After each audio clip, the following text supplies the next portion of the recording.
Senhor Jesus, estamos aqui mais um dia para agradecer ao Senhor por tudo que Ele tem feito, por tudo que Ele já fez e por tudo que ainda fará na minha vida, na sua vida.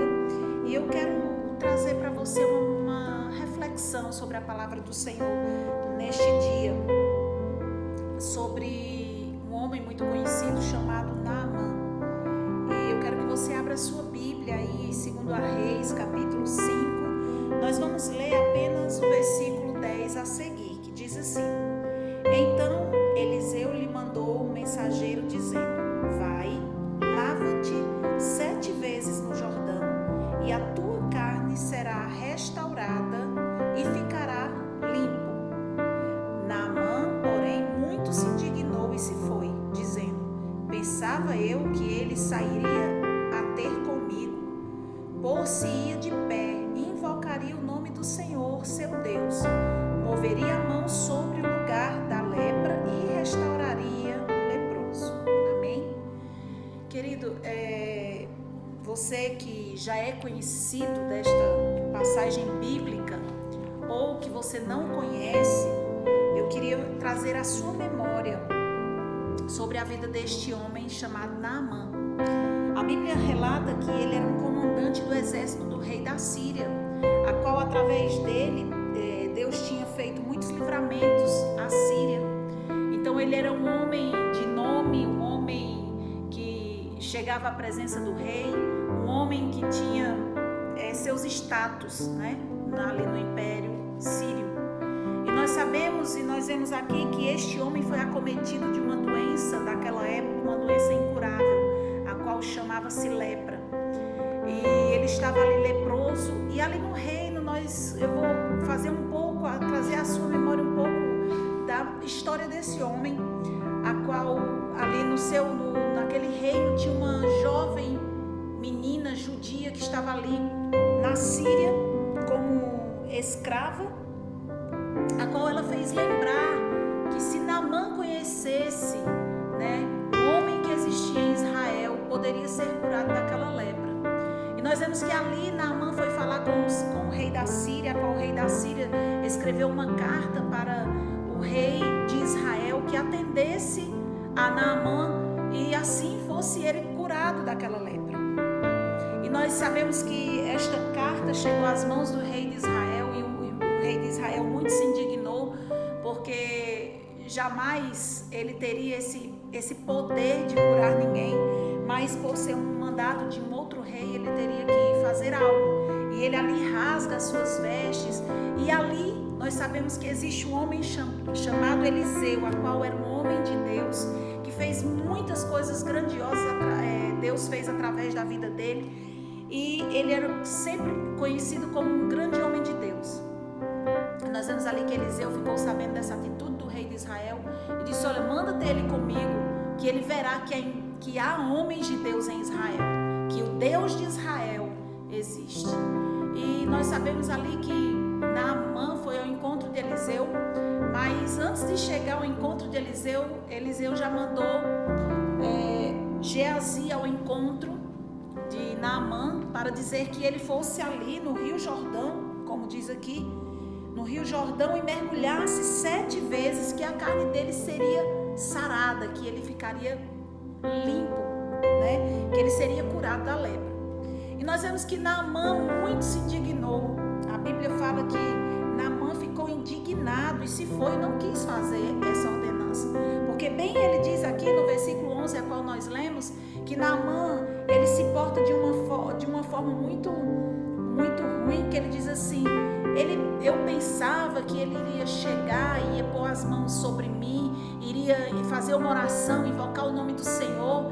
Então Naamã, ele colocou na sua mente que deveria ser daquela forma que ele queria, pela sua presunção, por ele ser um homem importante na Síria, ele também queria ser tratado da mesma forma. E nós sabemos, irmãos, que Deus, ele trata todos igual, Para Deus não existe porque Naamã era um homem do exército, um comandante do exército sírio, que ele seria melhor do que qualquer outro. Não, para Deus não há diferença de cargos, de intelecto. Não, para Deus nós somos todos iguais e somos amados dele. E ele queria ali ser encontrado, né, por Eliseu e ser até falado com Eliseu, mas Eliseu não fez assim. Eliseu, por orientação do Senhor, ele fez da forma que o Senhor o instruiu, né? A qual ele diz: olha, vai lá no Rio Jordão e mergulha 7 vezes e você será limpo. E ele não quis fazer porque para ele era humilhação tudo aquilo. Ele ainda se refere, se você for ler lá nos versículos mais abaixo, ele ainda se refere, por exemplo, lá em Damasco não tinha rios melhores do que o Rio Jordão, né? Então ele disse que na terra dele tinha rios melhores, se fosse para ser banhado, que ele fosse lá. Então ele achou uma humilhação, e muitas vezes nós temos que nos humilhar diante de Deus. Muitas vezes nós temos que lembrar que nós sem Deus nada somos. Naamã, mesmo leproso, ele não queria se humilhar diante de Deus, né? E nós vemos aqui, irmãos, uma lição para as nossas vidas, que nós temos que lembrar que Deus está no controle das nossas vidas. Por mais difícil que sejam as situações, Deus não perde o controle de nenhuma situação. E Deus estava dando ali a oportunidade àquele homem ser curado de algo que não existia, não era a aquisição dele, não era o poder dele, nem o rei da Síria, nem ninguém poderia trazer ele para que ele ficasse curado, limpo daquelas lepras.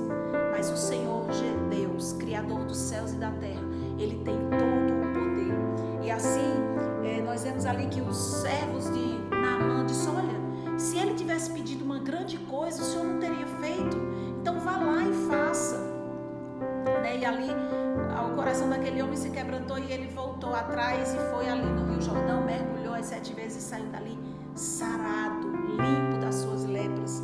E o que nós entendemos, irmãos, é que nós precisamos entender os propósitos de Deus e sabermos que Deus está no controle, e sabermos que Deus humilha o exaltado, mas ele exalta o humilhado.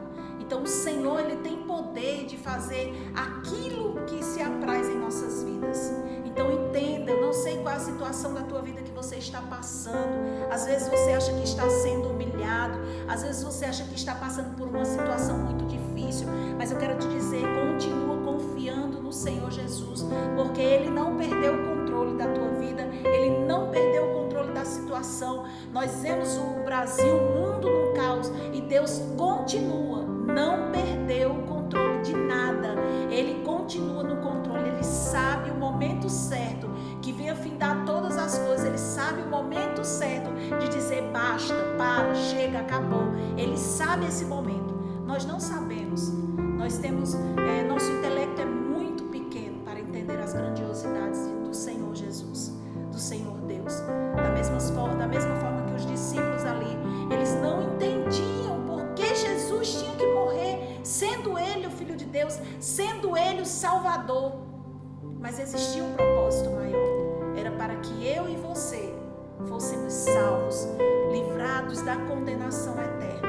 Então todos os propósitos, irmãos, todos os propósitos, querido ouvinte da palavra do Senhor, Deus está no controle. Ele não perdeu o controle do mundo, não só de uma nação, de 2 nações, não, é do mundo. Ele tem o controle de todas as coisas nas suas mãos, e o tempo determinado por ele vai ser feito aquilo que o apraz.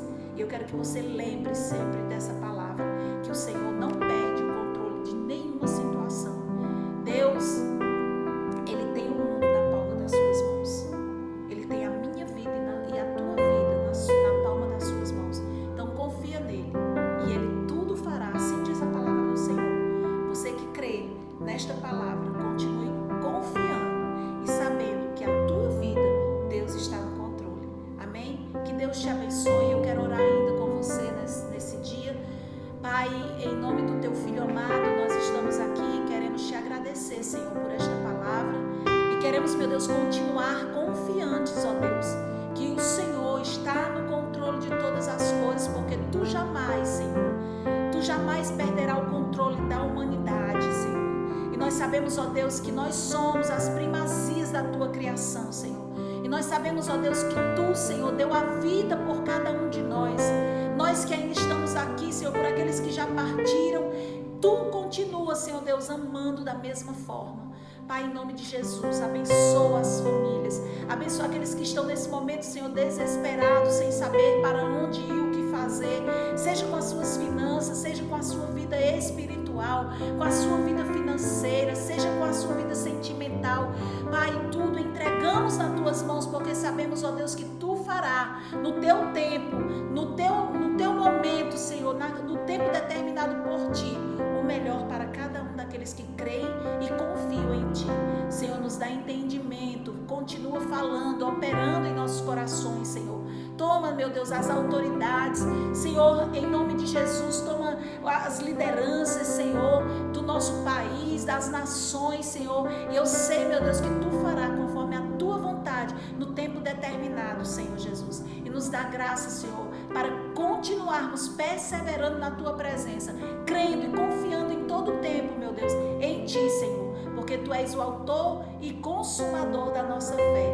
Abençoa, Senhor, Teu povo, a Tua igreja, Senhor, aqueles que ainda irão, Senhor Jesus, Te aceitar, Pai, que eles venham, meu Deus, depressa, Senhor, para sabermos, meu Deus, que em Ti, Senhor, há refúgio, em Ti há salvação, em Ti, Senhor Jesus, estão todas as coisas. Senhor, operando, Senhor, quem impedirá?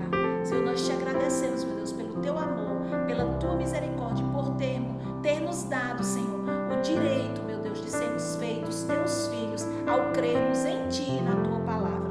Pai, abençoa, Pai, em nome de Jesus. Amém. Que Deus venha Te abençoar